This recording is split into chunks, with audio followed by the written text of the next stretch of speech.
In this episode of In an Instant, we are going to compare the two pinnacles of Polaroid photographic machinery. Two cameras from polar opposite generations of the company, but stand as the most capable and premium cameras for shooting the original instant film format. Since the Polaroid I-2's release in 2023, I've shot over 1,000 images with it, while continuing to use the SX-70 at times for reasons we'll dig into today. I've spent a lot of time with these two hams, so let's go get grilling. We're gonna go get grilling some hams.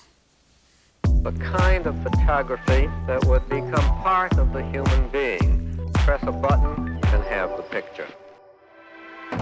Welcome to In an Instant. My name is Ben, and today we are going in depth with two of my all-time favorite cameras, the Polaroid I-2 and the Polaroid SX-70. It has been over a year and a half since the release of the Polaroid I-2, a major release by the modern Polaroid company to develop the top-tier machine for instant film, with manual modes, aperture and shutter priority shooting, and an incredibly sharp f8 lens, flash sync, etc., V for Vendetta. It's undoubtedly the professional body that Polaroid aimed to release to satiate their pro and core users. Yet, it is forced to live in a world in which the Polaroid SX-70 exists, which, though introduced over 50 years ago, maintains a legendary and active reputation as not only one of the best cameras ever made, but as an exemplary object of humanity's golden age of mid-century ingenuity. It's not exactly necessary to hold the I-2 against that sort of standard because both of these cameras can exist simultaneously. One doesn't need to vanquish the other in the Coliseum. However, many consumers looking for the premier Polaroid camera of today will find themselves deciding between them. And I've run so much flippin' film through both of these things and have this show, for cripe's sake, I think it's time to make a direct comparison. For cripe's sake. Cripes. Cripes. Cripes. Now, in comparing these cameras, you'll have to understand that a side-by-side image comparison is not going to tell the full story for many reasons. While both cameras are capable of producing the sharpest and clearest images on the Polaroid format, they both accomplish exposures in very different ways, and certain pictures that you can take on the I-2 are not as easily possible to take on the SX-70 due to these differences. We are going to break this down by 5 categories: the lens, the shutter, control, compatibility and cost, and build quality. Let's first start with the lens, as both the SX-70 and the I-2 have really gorgeous optics with some key differences. Both lenses can shoot as wide open as f8, which provides beautifully shallow depth of field with a format of this size. It was a necessary benchmark to hit when the I-2 came out, and it pulled it off with a polycarbonate and acrylic optic that matches or exceeds the SX-70's glass lens in sharpness and clarity of image rendition. The SX-70's f8 lens is exceptional and beautiful wide open, but you cannot choose when to open up to that aperture because the camera is fully automatic. It oscillates between apertures on its own accord. The I-2, in contrast, can utilize f8 in any lighting scenario, as it has an aperture priority mode, manual modes if you want a shallower depth of field, in a variety of situations, including with flash. To focus, the I-2 uses a LiDAR autofocusing system, which sends an invisible laser to the center point of frame, which then returns to the LiDAR module and focuses the lens to that distance, which reads out on the viewfinder and the LED screen. The focus distance can then be changed manually by rotating the click wheel on the lens after half pressing. When you look through the viewfinder, you're seeing an optical element that funnels to beside the lens, rather than looking through the lens itself, as the I-2 is a rangefinder camera. In contrast, the SX-70 is an SLR, or single lens reflex, which uses a series of mirrors to show you more or less the exact frame that will be hitting your film once you press the shutter button. The base model can be focused manually only, but a common sonar model exists which, kind of similar to LiDAR, sends a sonar ping that rebounds off the subject and racks the lens toward the focus point at the center of frame. This is absolutely one of the coolest pioneering technologies that Polaroid ever introduced, and the very first video on this channel is about how it works. Unlike the LiDAR rangefinder system on the I-2, you can see if your autofocus hit where you want with the SX-70 because of the SLR viewfinder. I will say the I-2 rarely misses, and you can see the distance readout, so you generally know what you're getting, but shooting with an SLR has its own immersive benefit that many photographers prefer. You can also get even closer with the SX-70, which can focus as closely as 10.4 inches, whereas the I-2 can focus to 15.2 inches. This can make a big difference if you like to get close with portraits, and it's really special how intimate the SX-70 can get with any subject. Once you hit the shutter button on both cameras, a very different thing happens, and it's among the primary distinguishing factors between these cameras. The SX-70's SLR design is legendary. The fact that the camera can fold down with the series of articulating components necessary for SLR viewing is nothing short of miraculous. But with such a large film size, that means every time you hit the shutter, a bit of a kerplunk is happening. The mirror has to raise up to allow light to hit the film, and this motion introduces a substantial shake in lower light situations, such that it is often difficult to use the SX-70 without a tripod in dimmer conditions. The I-2, conversely, is a rangefinder with a leaf shutter lens, meaning it only has to do a light crossing of blades to take a picture.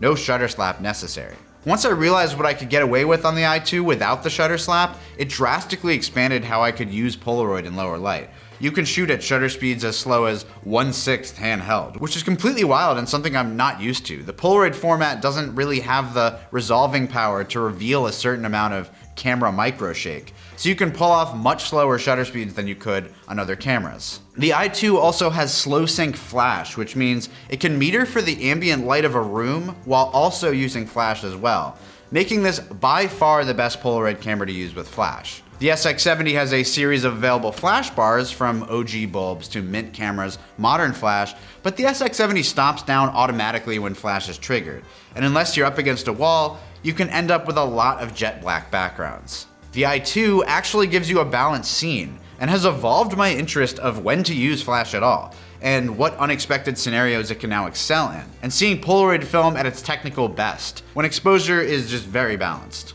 How you control these settings is decidedly the biggest difference between the SX-70 and the I-2. The SX-70, like I said, is an automatic camera, with only an exposure compensation dial to alter the amount of light reaching the light meter. Its aperture and shutter speed are mechanically paired, meaning even with mods like those offered by Mint Camera or other third parties, the camera is never truly manual. The shutter speed listed on the dial of these modifications is an equivalent shutter speed. The aperture cannot be controlled or locked to f8. The I-2, meanwhile, is a manual beast, with a mode to control both the shutter speed and aperture, priority modes for both, and multiple exposures, which allows the shutter to pop several times before ejection. It also has a physical dial for exposure compensation and external flash sync, along with the bright one built in. Also, it has a 10-second timer, and it connects to an app. It does a bunch of stuff. I shoot the I-2 mostly manually because I can, and Polaroid film doesn't grow on trees, so I want to make every shot count. That being said, it can function fully automatically like the SX-70. Upon its release, many photographers reported that the I-2 was skewing toward overexposure on auto mode, but a firmware update has corrected that, and I've used the I-2 a lot more on auto mode over the last year, and it's working, and it's hitting. Now, on a practical level, the I-2 and SX-70 behave similarly on auto, except that the I-2 can natively shoot either SX-70 or 600/I-type film. This is fairly important when it comes to compatibility and cost. Our next category. The I-2 uses an internal rechargeable lithium-ion battery to function, and so it can use the newer Polaroid I-type film, which does not have a battery built into the cartridge. The SX-70 is powered by the battery in each pack of film, which is only present on 600 and SX-70 film, and are $3 more expensive per pack than I-type as a result. The SX-70 was released to natively shoot, you guessed it, SX-70 film, which is 160 ASA. This film is less sensitive to light than 600 I-type film, so it requires much brighter conditions to function well. Polaroid did release an SX-70 iteration called the SLR-680, which can natively shoot 600 film and has a flash unit built in, but those cameras are far less common and are substantially more expensive than the SX-70. As such, SX-70 users either have to shoot the slower native film or have the camera converted by one of the numerous SX-70 repair specialists around the world. It can allow the SX-70 to shoot 600 film, and just as important, will ensure the camera is properly maintained. Unlike the I-2, which still has that new camera smell, the SX-70 was made from 1972 until 1981, so the cameras are very old. And with more moving parts than most analog cameras, they are prone to numerous failures ranging from light meter issues, gunked electronics, damaged or loose mechanisms, and other things. Luckily, the camera is repairable, and like I said, many technicians are out there working on it, but it's an expense that comes with owning it. At least $250 to $300 for repair, conversion, shipping it all off, all in. You can get an SX-70 from eBay for $100 and then have it refurbished, which brings it to about $400 all in with the repair. or buy one from a retailer that has already been refurbed for essentially the same cost. The i2 averages MSRP of about $500, and as each pack of film is $3 cheaper, by the time you've shot 11 packs of film, the i2 has already made up the price difference from the SX-70, and it doesn't require an immediate refurb. That's not to mention the SX-70 also doesn't have flash natively, and if that's something you want, that will add another $100 to the overall kit, bringing the SX-70 and the i2 to the same price. In terms of its continued value, repairs to the SX-70 will always be possible. But it's unclear what the future looks like for the i2. Since its release, many, myself included, have questioned the fact that its lithium-ion battery is not easily replaceable. Depending on how often you use the camera, the i2's battery will diminish in capacity after 5 to 10 years.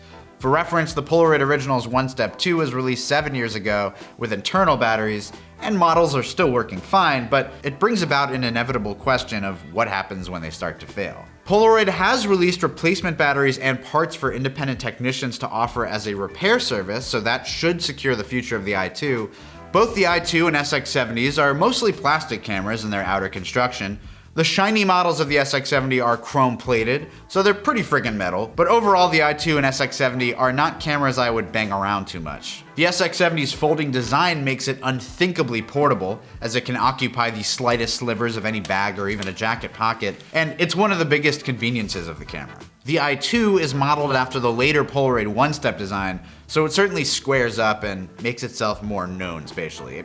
Essentially, it takes up more space. One thing the SLR design of the SX-70 enables that the i2 really isn't well suited for is the use of creative filters. Because you can look directly through the SX-70's lens, you can see how prism effects or lensing adapters will actually impact the final image. I love using Polaroid with fisheye lenses and unique filters that bake vivid effects onto the emulsion, and while you can screw a prism filter onto the i2 very easily, you won't see the effect through the viewfinder, making the experience too imprecise and random for my liking. So I always keep the SX-70 on standby for situations where I want to shake things up optically. So, given all of this information, where do we net out? Well, like I said, both cameras exist and will continue to exist for many years. I can't proclaim one to be the best necessarily because it's pitting this achievement in photography that is aging and lacks some modern features against something that is fully capable, new, and perhaps better in many ways depending on what you want to achieve photographically, but it's still very much its own thing. They're two very different cameras. But now you know what both can do, you know how they do it, so which do you prefer? If I was forced to choose only one, which to be clear, I'm not being forced by any means, I would go with the i2 because it saves me hundreds of dollars a year, and I like the feeling that it can do almost anything I need at any time, whether that be flash or manual metering. But I'm also a volume shooter and I know how I like to roll. Some people might find the SX-70 just more enjoyable because of its design and how enchanting it is and how immersive it is to use and how that old lens renders the world so beautifully. I'm curious to hear your thoughts in the comments. If you have used both, which have you preferred? If you used only one of the SX-70 or the i2, how are you vibing on it? And if you've shot neither camera, I'm curious how this comparison hits your ears. One or both of your ears. Where are you leaning? This is gonna be sort of a time-honored debate among Polaroid people because these really are the top dogs. And I have to say, I like dogs. Shout out to Fern. Thank you for watching in an instant. Go ahead and choose your favorite shot and then place them on that subscribe button. Stay tuned for more reviews, breakdowns, shoots, and all things instant. Bye.